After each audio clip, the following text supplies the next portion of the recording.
마태복음 5장 13절부터 16절입니다. 너희는 세상의 소금이니 소금이 만일 그 맛을 잃으면 무엇으로 짜게 하리요? 후에는 아무 쓸데없어 다만 밖에 버리워 사람에게 밟힐 뿐이니라. 너희는 세상의 빛이라.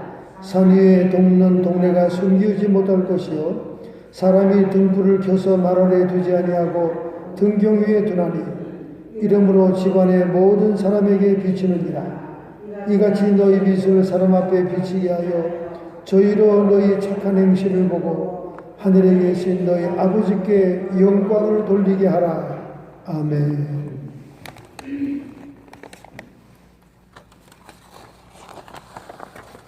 화요일은 미국 독립기념일입니다.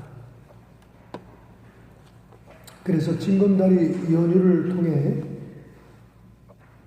미국에 500만 명이 여행을 떠난다고 가주 자동차 협회인 트리플A가 발표를 했습니다.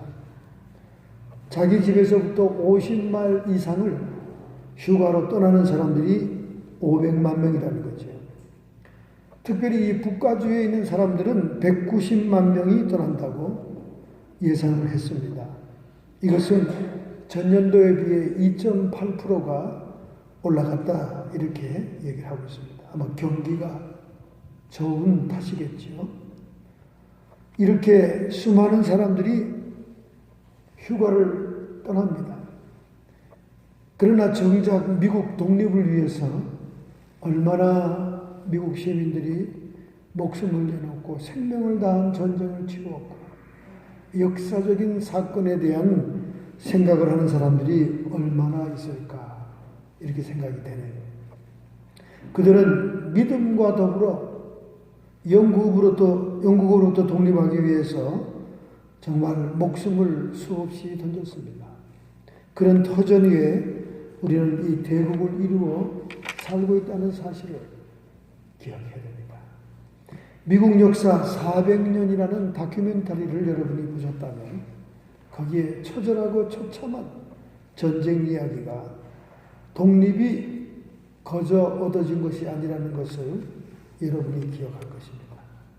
특별히 이 독립기념 연휴에 두 가지를 조심해야 된다 이렇게 얘기를 했습니다. 하나는 불법 폭죽을 삼가라. 여기 계신 분들 중에 폭죽을 터뜨릴 분은 없겠지만 몇 날 며칠을 지금 얼마나 폭죽들을 동네에서 터뜨리는지 폭죽을 터뜨리는 집안에 있는 강아지가 숨느라고 정신이 없습니다. 정신이 없어요. 강아지들 때문에 아주 피곤하죠. 숨느라고 정신이 없어요.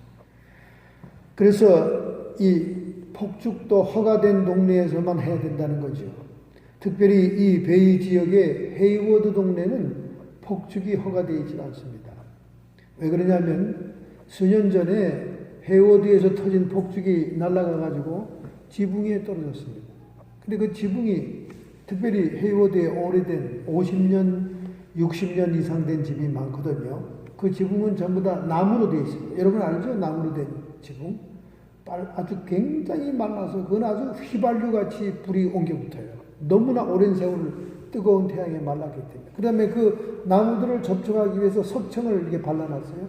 그건 또 불에 얼마나 잘 붙는 가연물질입니까? 그냥 날아가서 그냥 지붕에 폭죽 불씨가 떨어지기만 하면 사방에서 불이 나니까 감당을 할 수가 없었던 일이 있어서 헤이워드는 절대 폭죽을 금지하고 있습니다. 그 다음에 두 번째는 대대적인 음주운전 단속을 하기 때문에 가족들과 파티를 하고 음주한 사람들은 운전을 하지 말아야 된다 하는 것이 이번 연휴에 아주 지켜야 하는 사항으로 그렇게 보도가 되고 있습니다. 특별히 케빈이라고 하는 버스 전문 회사는 LA에서 샌프란시스코로 오는 버스를 운행하고 있습니다. 운행하고 있는데 작년부터 운행하고 있다고 그래요. 운행하고 있는데 8시간 걸린다네요. 요금은 115불이고 완전히 2층으로 된 침대 버스랍니다. 그래서 LA 센타모니카 항구 북쪽 주차장에서 밤 11시에 타서 침대 칸에서 자버리면 아침 7시에 샌프란시스코에 도착한다는 거예요. 이 버스가 2016년도에 시작됐을 때 예약된 손님이 2만 명이 넘었다는 겁니다. 버스를 미리 타기도 전에 2만 명이 예약을 했다는 거예요. 이렇게 인기 있는 버스가 지금 운행되고 있다는 겁니다. 괜찮죠? 예, 괜찮습니다. 샌프란시스코가 얼마나 숙박비, 호텔비가 비쌉니까? 그러니까 여행객들, 배낭족들이 호텔비도 줄일 겸 비행기보다 싼 버스를 타고 온다는 거죠. 이렇게 지금 서울, 인천을 달리는 그런 버스처럼 LA와 샌프란시스코 간에 좋은 버스가 지금 개설이 되어 있다는 것이죠. 있다는 겁니다. 그래서 이번에 연휴에 아주 터져나가게 이 버스를 이용하고 있다는 소식이 들려오고 있습니다. 오늘 저희들이 읽은 본문 성경은요,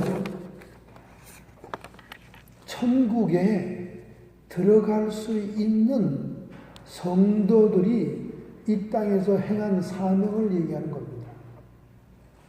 그냥 주의 이름만 부르면 그냥 거저 천국의 안방에 들어가 있는 거로 생각하는 그런 잘못된 교리가 아니고 예수님이 실제적으로 산상에서 발표한 산상교훈의 말씀 가운데 천국 백성, 천국에 들어갈 수 있는 백성이라면 행해야 될 것이 있다, 사명이 있다는 것을 오늘 본문이 얘기하고 있는 것입니다.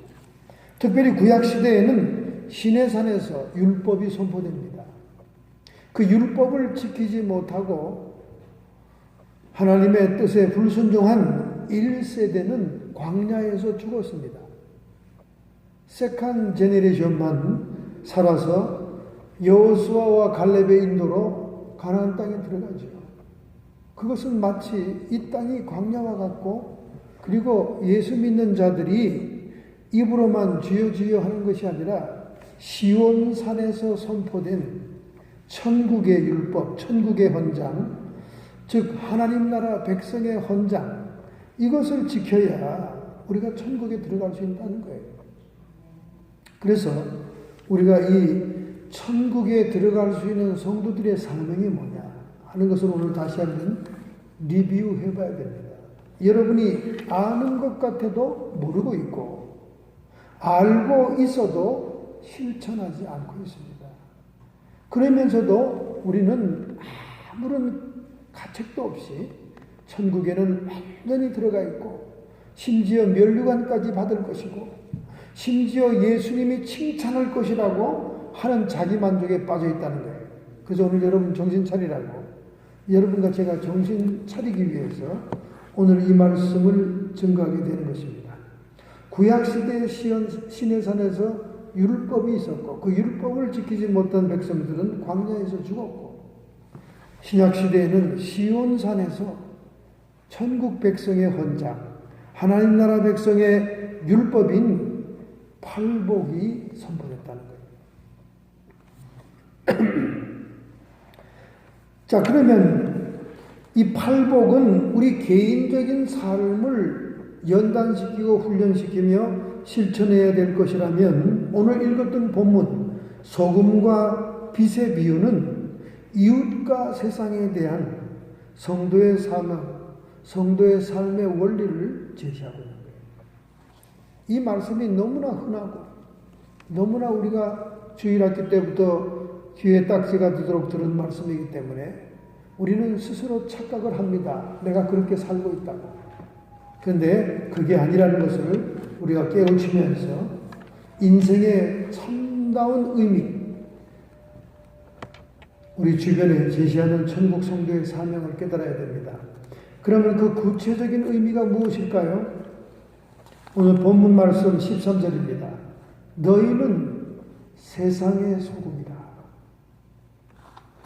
여러분, 소금이 얼마나 중요하다는 것은 이미 여러분이 부엌에서부터 알고 있습니다.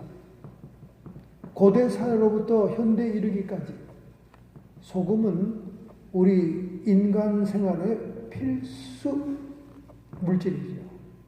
정말 귀중한 겁니다. 우리 몸에도 소금기가 없으면 안 되죠. 그래서 과거 군인들이 말이죠. 군인들이 봉급을 받을 때 소금으로 받았어요. 소금으로. 숄트. 그 솔트, 소금으로 받는 봉급, 셀러리. 이 셀러리란 말이 솔트에서 온 거예요. 과거의 군인들, 특별히 로마 군인들도 봉급을 소금으로 받았다. 얼마나 귀중한지 몰라요. 소금 때문에 고대 사회는 전쟁을 치렀습니다. 소금 광산이 있는 곳을 장악하기 위해서 그들이 전쟁을 합니다. 그래서 고대 사회에 보면 소금 때문에 한 전쟁들이 많아요. 소금 광산을 누가 차지하느냐. 그 소금을 통해서 무역이 이루어지고 소금 광산으로 모든 민족들이 모이니까 소금이 전쟁의 원인이 됐어요. 다행스럽게 히말라야 산에도 소금이 있습니다. 그 천산산맥들, 그 의리한 산맥들이 말이죠. 과거에는 바닷속에서 융기대에 올라왔기 때문에 그 산에 소금이 다 있어요. 소금이 안방에 있습니다. 여러분이 흔히 요즘 쇼핑몰에서 볼 수 있는 핑크색 소금은 바로 이 히말라야 산악지대의 소금이에요. 이렇게 하나님은 공평하게 천일염이든 암염이든 소금을 세상 처처에다가 숨겨놓고 우리 인생들의 필수품을 사용할 수 있도록 은혜를 베푼 것입니다. 그래서 천국에 들어갈 수 있는 성도들의 첫 번째 사명은 뭐냐? 녹아지는 내적인 사명이 있다. 녹아지는 내적인 사명.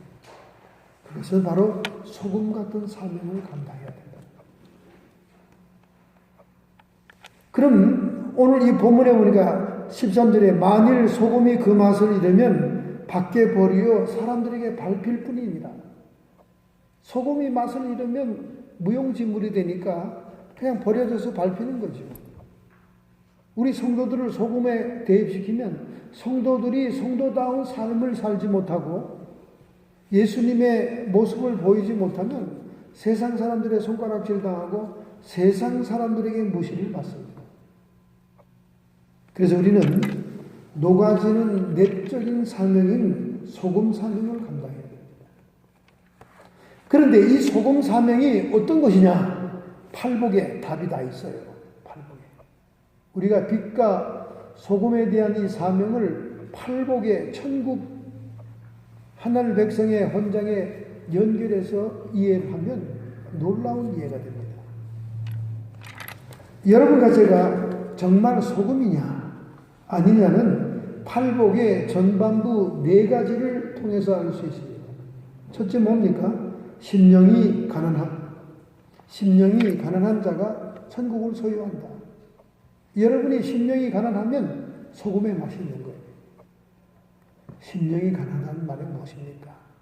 우리가 육신이 가난하다 그러면 먹을 것이 없고 입을 것이 없는 그런 형편을 얘기하는 것이고, 심령이 가난하다는 것은 천국을 사모하고 바라보면서 이 세상에서 가난하다는 얘기입니다. 우리 마음을 비워놓는다는 얘기예요. 또 다른 말은 뭡니까? 욕심이 없는 마음을 얘기하는 거예요. 욕심에 집착하고 욕심을 가지고 살고 이 세상에서 욕심 가지고 막 집착하는 사람들은 천국을 소유할 수 없다는 거예요. 이미 세상이 그 마음에 들어가 있으니까. 그러나 심령이 가난한 사람들, 남편이 있으나 남편이 없는 것처럼 살고 아내가 있으나 아내가 없는 것처럼 살며 이 땅에 풍요한 물질을 쓰나 다 쓰지 못하는 것처럼 살고 이 세상에 집착하지 않고 심령이 가난함을 유지하는 사람들은 천국을 소유한다. 여기 첫 번째가 여러분이 소금의 맛이 있냐 없냐를 얘기하는 겁니다. 소금이 맛을 잃으면 부패하잖아요. 썩지 않습니까? 여러분의 마음이 썩은 상태라는 것은 욕심이 여러분을 사로잡고 있을 때 썩은 상태죠. 애통함입니다. 애통하는 자가 복이 있나니 하나님이 그를 위로한다고 그랬어요. 여러분, 하나님의 신적인 위로가 누구에게 임합니까? 애통하는 자에게. 육신의 삶도 고통스러워서 애통할 수도 있습니다. 그러나 영적으로 성령이 말할 수 없이 탄식함으로 애통하는 자들에게는 하나님의 위로가 있다는 거예요. 여러분에게 애통함이 있다면 여러분은 소금의 맛을 잃지 않은 거예요.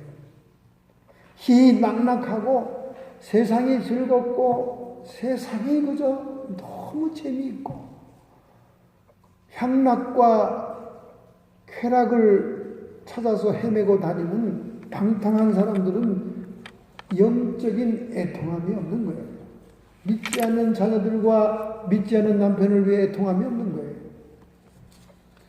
여러분이 애통함이 없다면 소금의 맛을 잃은 겁니다.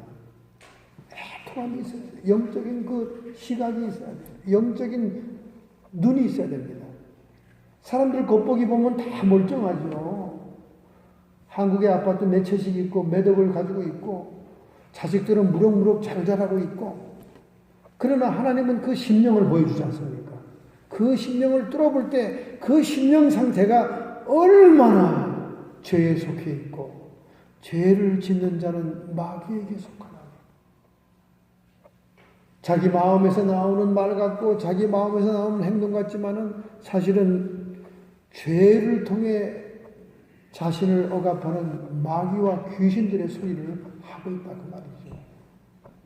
주변에 그런 분들이 많습니다. 그래서 영이 살아있고 성령이 함께하는 자는 그 사람의 중심을 보며 애통하는 마음이 있는 거예요. 애통하는. 그 최근에 제가 어떤 자매 중에 한 자매 언니에게 그런 충고를 했습니다. 동생이 또 한국을 나가게 되면 이번에는 가정이 완전히 깨집니다. 그렇게 얘기했어요. 미국서 영주권을 얻고 미국에 정이 안 듣는다고 또 한국 나갔다. 한국 나가서 3년 살다가 왔는데 이제 또 나가면 이 가정은 박살이 납니다. 제가 이 얘기를 더 하고 더 이상 얘기할 수 없는 것은 개인 프라이버시가 있기 때문에 내가 무엇을 보았기 때문에 그렇습니다. 그의 영적인 상태를 보았고 그의 죄악을 보았기 때문에.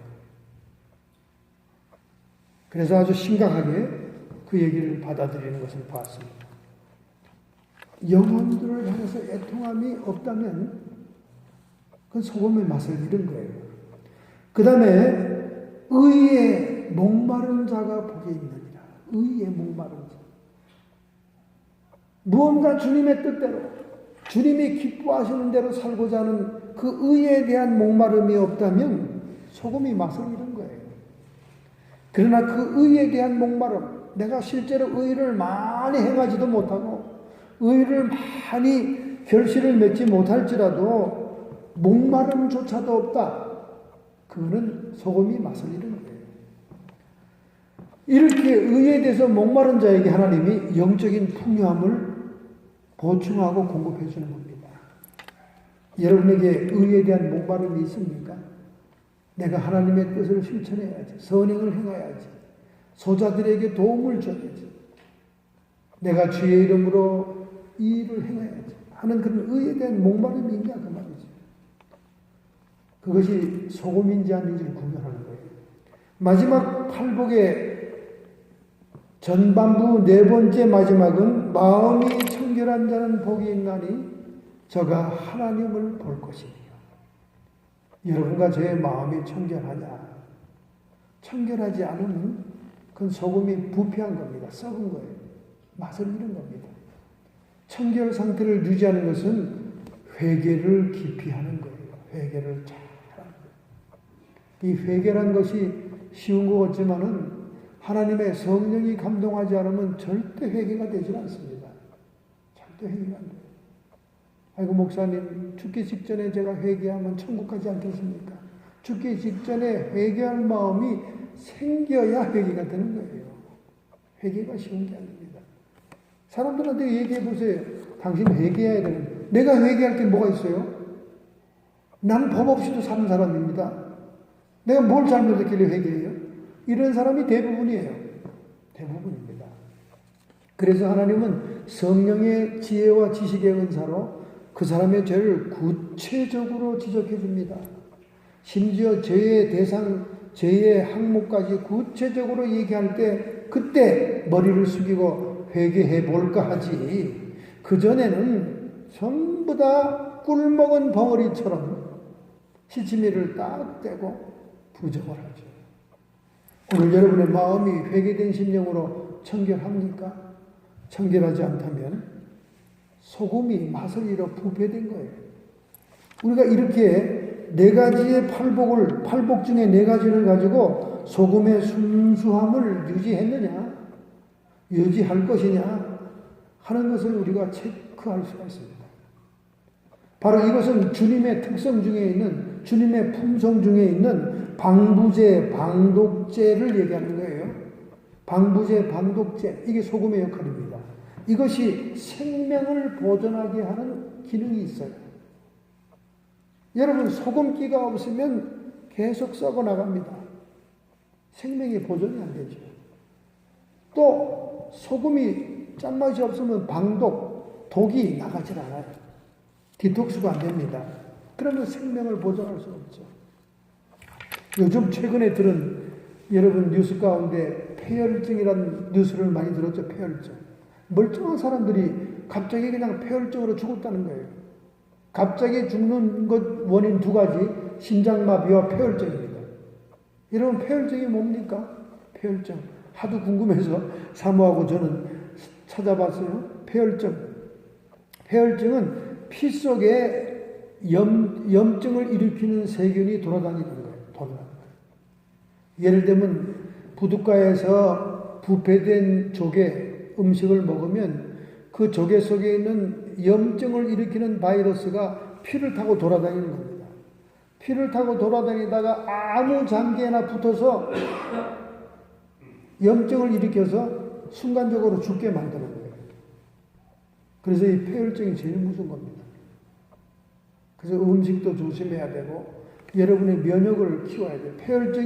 폐혈증으로 죽었다는 말은 뭐냐? 피 속에 들어온 이 독성 바이러스를 내 면역 체계가 싸워서 이기질 못했다는 얘기입니다. 누굽니까? 웃음 박사? 누구죠? 황수관. 황수관 씨도 갑자기 폐혈증으로 죽었잖아요. 요즘 폐혈증으로 갑자기 죽는 사람들이 많아요. 항생제를 먹었고 자기 면역이 해독을 못하니까 피 속에 염증을 일으키고 독을 가진 세균들이 막 정신없이 돌아다니다가 아무데나 덩텅 붙어버리면 그냥 죽는 거예요. 그것도 염분이 약할 때 그런 현상이 나는 거예요. 방독이 안 되는 겁니다. 여러분, 천국에 들어갈 수 있는 백성은 녹아지는 내적인 사명을 감당하는 소금의 역할을 회복해야 됩니다. 소금의 역할. 얼마나 중요한 역할인지 몰라요. 요즘 한국 2세들이 말이죠. 외국 사람들과 결혼을 많이 합니다. 몇 년 전만 해도 한 40% 정도가 이민 2세의 남성들이 타민족과 결혼을 했습니다. 그런데 지난주에 조사 결과가 발표났는데 2007년부터 2017년 지금까지 조사에 의하면 타민족과 결혼하는 한인 2세가 60%가 넘었다는 거예요. 이제 한국 사위, 한국 며느리 보기가 어렵게 됐습니다. 특별히 1세들이 이민 오면요, 무섭게 싸웁니다. 미국에 와서 환경 적응이 어렵죠. 먹고 살기는 힘들죠. 언어는 안 통하고 속 시원하지 않죠. 교회 나가보니까 교회도 싸우죠. 맨 사방이 싸우는 거니까 피곤하고 짜증이 나니까 부부 사이가 다 안 좋아요. 한국 사람. 그래서 자라는 2세들이 한국 여자는 저렇게 못됐구나. 한국 남자는 저렇게 난폭하구나. 이렇게 느껴져서 점점 머리를 어디로 돌리냐면 타민족에게 돌린다는 거예요. 그래서 날이 갈수록 2세들이 국제 결혼한다 그 말이죠. 그래서 60% 이상이 지금 벌써 됐어요. 이것도 논문 발표한 거예요, 여기에. 뉴욕 퀸즈 칼리지 사회학과 민병갑 교수와 오하이오 라이트 주립대학 김치곤 교수가 논문에 발표한 겁니다. 1세들이 지독하게 싸우니까, 1세들이 지긋지긋하게 싸우니까, 한국 사람들끼리 사면 저렇게 인생이 불행하구나. 그래서 전부 다 외국 사람들로 간다는 거예요. 그 중에 백인과 결혼하는 사람들이 35.4%, 아시아 계통과 결혼하는 사람이 10%, 흑인과 결혼하는 사람이 5.9%, 백인들과 제일 많이 결혼한다. 그렇잖아요. 한국 남자들은 그냥 발가락으로 움직여서 물 가져와, 뭐 이러고 가사도 안 도와주고 맨날 싸우고 난폭한데, 백인들은 또 얼마나 사근사근 합니까? 그죠? 일단 이해관계가 좋을 동안은 약간 사근사근하고 물고 빨고 사랑한다 그러니까, 2세들이 어릴 때부터 학교에서 본 게 그건데, 우리 집에 있는 한국 남자하고는 영 틀리네? 이제 이렇게 되는 거죠. 그래서 외국 사람과 결혼한 우리 한국 2세들이 결혼 생활을 참 잘한다는 거예요. 할렐루야. 감사한 일이죠. 그래서 한국 사람들이 국제 결혼에 있어서 인기가 최고라는 겁니다. 얼마나 감사한 일이에요. 그죠? 참 감사한 일이에요. 결국 우리 한국 2세들이 가정생활에 있어서도 내적인 사명, 소금의 역할을 잘한다는 거예요. 한국 사람과 한국 여자들과 결혼한 외국 사람들은 금방 집 산다는 거예요. 네, 금방 집 산다는 겁니다. 그래가지고 인기라는 거예요. 인기라는 거예요. 뭐 다른 종족 여성들은 놀러 가기 바쁘고 베이케이션 빚내서 놀러 다니기 바쁜데, 한국 여성들은 그냥 죽 잡거나 자기가 집에서 밥을 하고 집에서 애들 키우고 외식도 잘하면서 말이죠. 일단 집 사고 이렇게 가정을 꾸리는 데는 최고라는 거죠. 인기가 상종가랍니다. 네, 상종가래요. 이게 뭡니까 다? 한 가정에서도 노가지는 이 소금의 사명을 잘하니까 가족이 융성하고 남편이 잘 되고 말이죠. 이렇게 국제결혼의 성공률이 굉장히 요즘은 좋다는 결과가 나왔습니다. 할렐루야. 얼마나 괜찮은 일입니까? 그죠? 또 홍콩이 요즘 중국에 복속이 된 지가 몇십 년 됐다고 그래가지고 무슨 기념으로 시진핑이 방문하고 그랬죠. 그죠? 시진핑이 홍콩을 방문하는 그 주간에 홍콩 국제공항에서 국수를 끓여 먹다가 사진에 찍혀서 동영상으로 이름을 날린 분이 계십니다. 그분이 중국 상동성 출신인 우자용이라는 48세 남자인데, 이 사람이 싱가포르에서 공사장 인부로 일하다가 한 달 전에 해고를 당해요. 싱가포르에서 집으로 돌아가기 위해 비행기를 탔는데 홍콩에서 환승을 하게 됐다는 거예요. 그런데 그만 환승하는 장소에서 잠을 자다가 비행기를 놓쳐버린 거예요. 비행기를 놓쳐서 주머니를 다 뒤져보니까 밥을 사 먹을 돈이 없더라는 겁니다. 그래서 자기가 가지고 있는 그 수화물 안에 전기밥솥이 있고 전기 골로가 있는 것을 생각하고는 공항에 코드를 꽂고 화장실에 가서 물을 가져와 가지고 국수를 끓여 먹고 식사를 했다는 거죠. 그러니까 주변에서 막 경찰도 오고 보안요원도 오고 굉장히 했다는 거예요. 이렇게 요즘 중국 사람들이 세계를 관광하면서 악명을 떨치는데 최악의 케이스로 이분이 지금 보도가 됐습니다. 아니, 공항에서 국수를 끓여 먹고 밥을 해 먹다니, 이렇게 지금 소문이 났어요. 그런데 그 사연을 듣고 난 주변의 가게 주인들, 상점 주인, 여행객, 방송국 기자들이 그의 안타까운 사정을 듣고는 끼니를 해결하라고 돈들을 모아줬습니다. 그래서 숙소와 끼니가 해결되었고 무사히 자기 고향 땅으로 비행기를 타고 돌아갔다. 이런 그 어구리 중국인에 대한 신문 보도가 지난 주간에 있었습니다. 중국 사람이 인구가 많다 보니까 별 사람이 다 있어요. 또 한 사람은 어떤 사람이냐? 20대 아빠인데요. 딸이 불치병에 걸려 있습니다. 태어날 때부터 생후 2개월 때부터 말이죠. 헤모글로빈 기능 장애가 있어가지고 선천성 빈혈 증상이 있었던 거예요.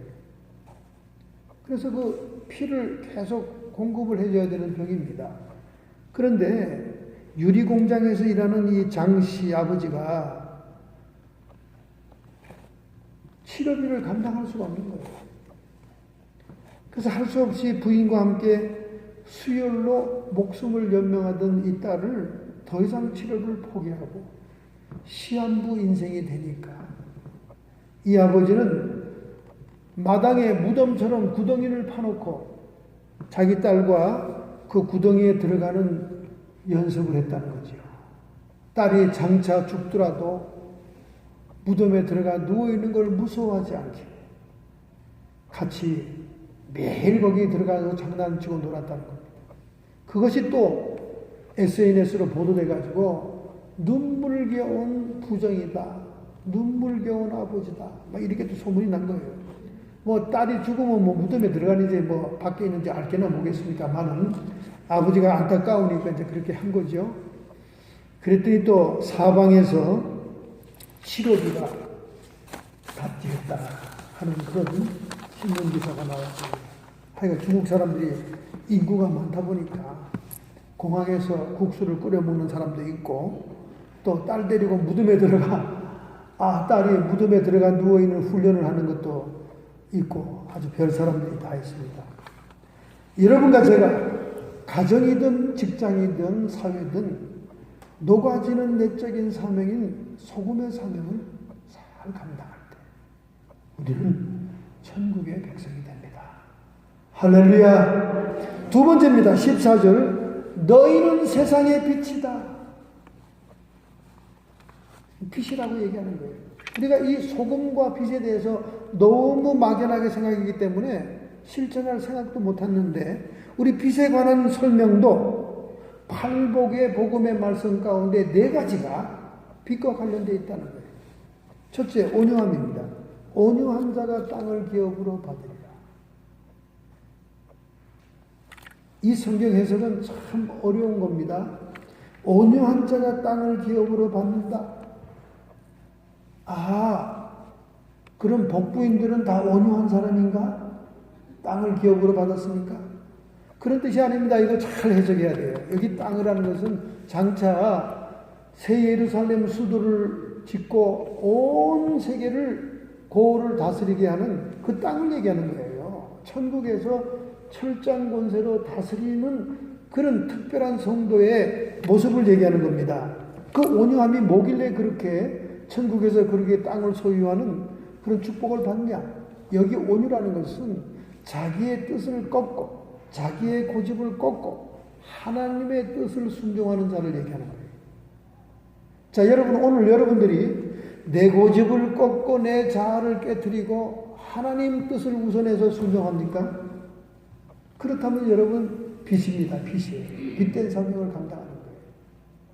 그런데 빛은커녕 내 고집을 세우고 내 주장하고 내 뜻대로 하려고 하면 주변이 어두워져요. 흑암이 올 겁니다.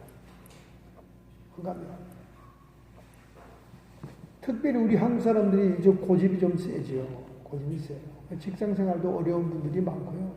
사업 비즈니스도 어려운 분들이 많습니다. 자기 고집을 펴요. 사업에서는 카스토마, 고객이 왕입니다. 고객이 무엇을 원하는지 고객이 원하는 것을 자꾸 어드저스트 해서 맞춰줄 때 고객이 떨어지지 않는데 고객은 고객대로 따로 놀고 나는 내 뜻대로 간다. 이렇게 고집 피우는 사람들은 사방을 칠흑 같은 어둠을 만드는 겁니다. 여러분 고집 센 가정이 있는 집은 집안 분위기가 우울하고 어둡습니다. 그런데 아이들하고 대화를 하고 소통을 하고 애들 말을 들어주고 이렇게 막 화평한 그런 아버지가 있는 집은 집이 밝아요. 애들도 밝고 밝습니다. 그렇기 때문에 이 온유함이 여러분과 저에게 있느냐가 말이죠. 내 뜻과 내 고집을 세우기보다 하나님의 뜻, 성경의 말씀과 약속 이런 것들을 먼저 우선순위로 삼는 자들, 이게 빛이야. 그 다음에 긍휼히 여기는 자가 긍휼함을 받을 것이다. 여러분과 제가 상대방을 불쌍히 여기고 다른 사람들을 불쌍히 여기고 긍휼하게 관용을 베풀고 할 때 하나님도 우리에게 관용을 베풀고 우리에게 긍휼을 베푸는 거예요. 근데 이것이 없으니까 사방이 어두운 겁니다. 이것이 있다면 여러분이 빛이에요. 여러분이 긍휼을 베풀고 관대하고 관용하고 자신이 하면 로맨스고 다른 사람이 하면 불륜이고 얼마나 우리 잣대가 그렇습니까? 내 중심으로 뭐든지 판단하잖아요. 내가 옳으면 옳고 그렇잖아요. 상대방을 우리가 불쌍히 여기질 않아요. 긍휼히 여기질 않습니다. 이해하질 않아요. 특별히 우리 성도들이 이런 경향이 있지요. 자기가 지금까지 헌금한 것이 항상 머리에 떠나지 않는 분들이 있습니다. 제가 목회를 오래 하다 보니까 교회를 떠날 때 되면 그동안 내어놓았던 헌금이 억울한 사람들이 많더라고. 그 심지어 어느 교회에서는 장로님들이 자기가 낸 헌금을 다 내놓으라고 하는 사람이 있어요. 그런 분도 있습니다. 어느 교회에 그런 분들이 계세요. 교회 떠날 때 돈 다 내놓으라는 거예요. 근데 법적으로 재판정에 가도 헌금으로 낸 돈은 못 찾아갑니다, 여러분. 여러분 혹시 그런 마음이 있더라도 변호사 비용도 안 나와요. 그러니까 헌금 찾아갈 생각하지 마세요. 그건 판례가 그렇게 돼 있어요. 헌금으로 낸 것은 못 찾아갑니다. 근데 여러분 이걸 생각해야 돼요. 내가 지금 낸 헌금이 굉장하다 이렇게 생각하지 마세요. 여러분이 받은 축복은 그보다 더합니다. 어째 여러분들이 받은 축복은 생각 못하고 내가 낸 헌금만 자꾸 아깝다고 생각하냐고 말이에요. 그러니 헌금을 내고도 하나님을 기쁘시게 못하는 거예요. 헌금을 기껏 바쳐놓고도 하나님을 욕되게 하는 겁니다. 내가 낸 헌금은 정말 주님께서 주신 나에게 베푼 은혜에 대한 건 아무것도 아닙니다. 여러분 무수한 날을 차사고 날 만큼 스쳐 지나갈 때 하나님이 보호한 일이 얼마나 많습니까? 차사고 한번 놔보세요. 목돈 들어갑니다. 뭐 말할 것도 없지 뭐 얘기할 것도 없지. 하나님이 우리를 은혜를 베풀어서 모면하게 한 위기와 환난과 고난 어마어마한 돈들이 들어가고요. 그것뿐만 아니라 내가 받아서 누린 은혜를 생각하면 내가 낸 헌금 그거 세 발의 피지. 제가 간증한 적 있잖아요. 아버지, 난 정말 미국 와서 성도들이 땀 흘리고 노동하고 가게 막 지키고 막 가게에서 막 하는데 나는 기생 오르바이처럼 양복 착 차려입고 가서 신방하는 게 너무 싫어요. 아버지한테 그랬거든. 상담할게. 그때 아버지가 웃더라고. 웃어. 그래도 양복 입고 가야 된다. 전 싫어요. 정말 싫더라고. 내가 무슨 기생 오르바니까 남들은 뻘뻘 땀 흘리고 막 일하고 이리 뛰고 저리 뛰고 막 정신없어요. 그런데 가서 씩 웃으면서 쪼개기나 하면서 성경책 탁 들고 가가지고 뭐 신방한답시고 막 손이나 막 흔들고 내가 공항에 나왔으니까 손이나 흔들게. 전 너무 싫어요. 우리 아버지 웃으면서 얘기합니다. 네가 하나님의 종으로서의 정체성을 상실한 거다. 하나님 종의 정체성이 뭔데? 그 사람들한테 다 가서 네가 나타나는 거는 하나님 빛 받으러 간 거다. 하나님 빛 받으러 간 거다. 그게 뭔 말입니까, 아버지? 그 사람들이 받은 은혜가 얼마나 큰 줄 아냐? 그 사람들이 받은 축복, 돈 액수가 얼마나 큰 줄 아냐? 상상 못한다.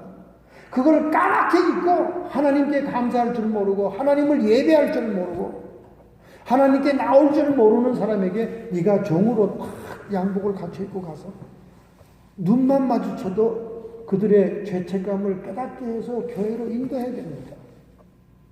왜? 하나님 은혜 감사하고 하나님 주신 복이 너무 큰 걸 깨닫게 하고 머리에 생각나게 하기 위해서 네가 가서 서 있는 거야. 그게 하나님의 종의 사명이야. 인간들이 미련하고 지혜가 없으니까 하나님이 얼마나 나에게 많은 걸 베푼 거를 잊어버리고 사니까, 그리고는 조금 뭐 한 거 그냥, 아이고 목사님이 낸 헌금으로 잘도 먹고 사는가 보다. 교회 헌금을 부조금으로 생각해요. 결혼식에 간 부조금만도 못하게 생각해요. 그러니 여러분 자세가 그러니 하나님이 그걸 기뻐 받으셨겠냐 그 말이에요. 저희 사모는 참 특이한 은사를 받았어요. 여러분 헌금을 딱 정리하면서 헌금에서 냄새가 납니다. 몇 주 전에 어떤 분이 1,000불을 헌금했는데 1,000불 헌금에서 썩은 냄새가 나더라고요. 생선 썩은 냄새가 나더라고요. 그런데 아닌 게 아니라 그 헌금을 내놓고는 그 사람이 얼마나 떠들고 다니는지 매달 황 목사 부부에게 1,000불을 줬다고 소문을 터뜨리고 다녔대요. 일생일 때 처음으로 하는 건, 그 1,000불도 우리가 북한에 당신이 북쪽에서 온 사람이니까 북한에 헌금 좀 하시오. 그렇게 수년을 졸라가지고 마지막 가게 인수인계하면서 주는 헌금이 1,000불인데 거기서 생선 썩은 냄새가 나더라니까 헌금을 받는데. 그렇지만 우리는 그걸 그대로 다 보냈어요. 유진벨과 샘 선교해서 보냈어요. 한 푼도 우리가 갖지 않았어요. 썩은 냄새가 납니다. 헌금 가지고 거짓말하고 다녀요. 헌금 가지고 헛소문 퍼뜨리고 다녀요. 하나님 가지고 장난치는 거지. 내가 그랬어요. 그 사람이 그러고 다닌다면 수명 다 된 거다 이제. 그 사람은 수백만 불을 벌었지만은 그 돈을 누리지도 못하고 그 돈은 다 날아갈 것이다. 단돈 5불을 받는데 거기서 향기가 냄새가 나더라고요. 꽃향기가 나더라고요. 어린아이들이 정성을 다해서 기쁨으로 드리는 헌금이니까 향기가 나더라고요. 5불짜리에서 2불짜리에서 1불짜리 하나님이 받으시는 헌금이지. 여러분이 긍휼을 베풀고 관용을 베풀지 못하면요 하나님도 여러분을 긍휼하게 생각하지 않아요. 여러분이 긍휼을 베푸는 마음이 있다면 여러분 빛입니다. 그 다음에 화평케 하는 자가 복이 있다면 하나님의 자녀라고 일컬음을 받을 것이다. 거룩함과 화평함이 없이는 주를 볼 수 없느니라. 히브리서 12장에 말했어요. 우리가 될 수 있으면 주변 사람들과 화평해야 됩니다. 그리고 나 자신은 거룩해야 돼요. 그래야 주님을 만나고 주님을 소통하고 주님과 대화하고 주님과 동행하는 삶을 사는 겁니다. 그게 빛된 삶이죠. 그래서 우리 성도들은 될 수 있으면 자꾸 화평을 중간에서 화평을 이루어야 됩니다. 상대방이 막 욕하고 분쟁하는 얘기, 분열하는 소리 하면 그거 같이 그렇다고 그렇게 해주면 여러분들이 다 독박 써요. 다 뒤집습니다. 밤새도록 전화통 얘기해서 혼자 떠들어 놓고는 그거를 들어준, 피곤하게 들어준, 코 골면서 들어준 사람에게 독박을 다 씌우고 나갑니다, 사람들. 조심해야 돼요, 여러분. 전화 받아주는 것도 조심해야 돼요. 전화 받으면서도 화평을 얘기해요. 그래야 하나님의 자녀라고 일컬음을 받습니다. 여러분이 화평을 주는 사람이라면 여러분은 빛의 사명을 하고 있는 거예요. 의를 위하여 핍박을 받는 자가 복이 있나니 저희가 천국을 소유할 것이다. 예수님 이름 때문에, 신앙 때문에, 믿음 때문에 선을 행하다가 핍박을 받고 예배 위해서 하나님의 일을 위해서 핍박을 받으면 기뻐하고 즐거워하라. 하나님의 영이 너희 머리 위에 있느니라. 영광의 영이 있느니라. 이런 삶을 산다면 여러분 빛입니다. 빛이에요. 빛이 생명력을 전달하여 성령 안에서 의와 평강과 희락을 이루게 하는 거예요. 로마서 14장 17절의 말씀, 하나님의 나라는 먹는 것과 마시는 것이 아니요 오직 성령 안에서 의와 평강과 희락이니라. 여기 먹는 것과 마시는 것이 아니요, 이 말은 육신의 세상이 아니다 그 말이에요. 육신적인 것이 아니다 그 말입니다.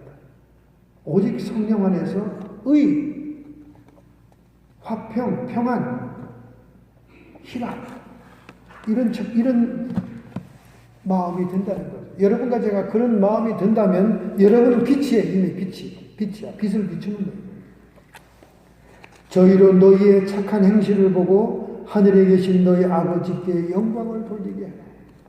여러분 때문에 하나님의 영광을 받으셔야 돼요. 여러분이 선한 행실 때문에. 세상 사람과 똑같이 시기하고, 세상 사람과 똑같이 사람들을 욕하고, 세상 사람과 똑같이 교만하고, 세상 사람과 똑같이 거짓말하고, 세상 사람과 똑같이 행해가지고 어찌 하나님의 영광을 받겠습니까? 빛이 아니고 어둠인 거죠. 그 안에 생명이 있었으니 이 생명은 사람들의 빛이라. 빛이 어두움의 빛이니 어두움이 깨닫지 못하더라. 참빛 곧 세상에 와서 각 사람에게 비치니 빛이 있었더라. 소금은 녹아지는 내적인 사명입니다. 내 육신을 깨뜨리는 거예요. 내 육신의 부패와 방탕을 막는 것입니다. 자가 깨지는 거예요. 비춰지는 외적인 사명인 빛의 사명은 어두움의 세력을 쫓아내는 겁니다. 결국 빛은 찬란한 하나님의 영광을 드러낼 뿐만 아니라 어두움의 세력들인 세상의 영, 마귀 귀신의 세력이 쫓김받게 하는 것입니다. 너희가 하나님의 성령으로 귀신을 쫓아내는 것이면 이미 하나님의 나라가 너희에게 임하였느니라. 할렐루야. 귀신과 마귀와 사탄이 쫓겨나가는 것은 축사의 행위로만 쫓아내는 게 아닙니다. 여러분과 제가 하나님의 영광을 드러내고 선하고 착한 행실을 할 때 거짓의 영들, 악의 영들이, 어둠의 영들이, 할렐루야. 얼마나 감사합니까? 이와 같은 빛과 소금의 사명을 감당할 때 우리는 천국 백성인 줄 믿습니다. 할렐루야. 이렇게 살기로 작정하고 결단하신다면 여러분의 의지를 하나님께 드리십시다. 여러분의 가슴에 손을 얹읍시다. 하나님 아버지, 에녹이 하나님과 동행하다가 휴고를 했습니다. 이것은 우리가 첫 번째 환난이 오기 전에 메이저 휴고를 당하는 첫 번째 휴고의 예표인 줄로 믿습니다. 우리도 환난이 오기 전에 에녹처럼 휴고하기 위해서는 에녹이 하나님과 동행하듯이 빛과 소금의 사명을 감당하며 하나님을 기쁘시게 하는 자라는 인정을 받는 저희들의 삶이 되어야 될 줄로 믿습니다. 하나님, 그 삶의 사명을 감당하는 저희들이 되게 해 주옵소서. 결단하고 결심하는 마음으로 주님께 약속합니다. 가슴에 손을 얹은 모든 성도들을 축복하여 주옵시고 성령께서 임재하여 주옵시며 안수하여 주시옵소서. 성령 안에서 의와 평강과 희락이 넘쳐 하나님의 나라를 이루게 해 주옵시고 성도의 육체와 정신의 역사하는 모든 질병들은 예수님의 이름으로 치료함을 받을지어다. 빛이 비칠 때 어두움이 물러가는 것처럼 악의 모든 세력들은 이 시간 예수님의 이름 권세로 쫓김받고 떠나갈지어다. 하나님 영광 받아 주시옵소서. 예수님의 이름으로 축복하며 기도하옵나이다.